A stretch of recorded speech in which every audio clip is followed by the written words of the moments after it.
back to the Daily Grind. Thanks for checking out the channel. Make sure to hit subscribe if you're new and hit thumbs up if you're not a baby back bagel biting bitch boy, cause you know what time it is. It's full time.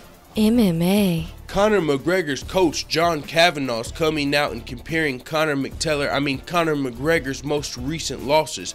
His loss to Nate Diaz in MMA and his loss to Floyd Mayweather in boxing. And this is what he had to say about the two losses. He said, "I think it's different."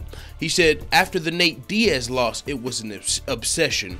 From 5 minutes of being inside the octagon, the ball had already started rolling and ensuring his next fight was going to be against Nate. I don't see that same level of interest in the Mayweather rematch. Not that he would turn it down if it was offered, but certainly not in the same way that he was for the Diaz fight. And that makes all the sense, because in the Nate Diaz fight, Conor McGregor lost.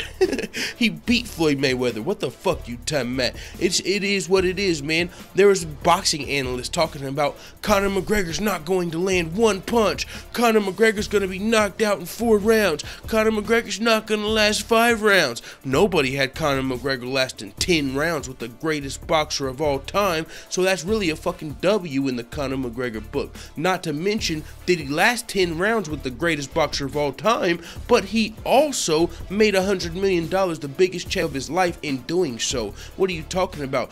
Any MMA fighter, any civilian would go fight Floyd Mayweather for $100 million, whether they're lasting 10 rounds or not. So the fact that Conor McGregor got that check, W. The fact that Conor McGregor lasted 10 rounds, W. It's different in the Nate Diaz situation. When he fought Nate Diaz took the fight on short notice, and they were talking about he was like eating fucking tacos and drinking tequila on a yacht or some fucking boat, fishing, smoking weed somewhere. Nate couch essentially, and fought Conor McGregor at a weight class Conor had never fought at. So whenever Conor lost that fight, and that was his first taste of defeat in the UFC, he was at the height of his career, meteoric rise. That was the first time. There was a lot more on the stake there. He was trying to become a 2-weight world champion and shit, and that Nate Diaz loss was completely unexpected.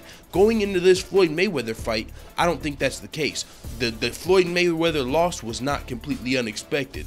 Now, Conor McGregor's a very confident individual, so yeah, in his heart of hearts, he might have believed, I'm about to beat Floyd Mayweather.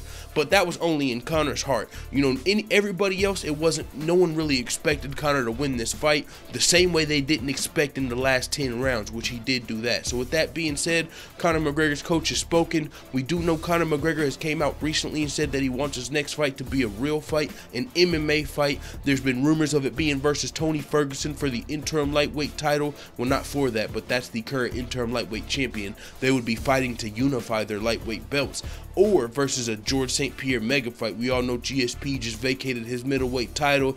Talking about now, his coach just came out, which I'm going to do a video on, I think, next. His coach said GSP's interested in a fight with like Conor or Floyd. Like, what the fuck? Speaking of, we got to get to that video next. With that being said, his coach has compared the losses between Mayweather and Nate Diaz. And as I said, of course it's different, because Floyd Mayweather fight, I don't really consider that a loss. I know some of you boxing turds do, but it is what it is.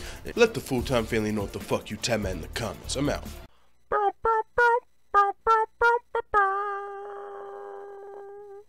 Da da da da da. It's the motherfucking DOG.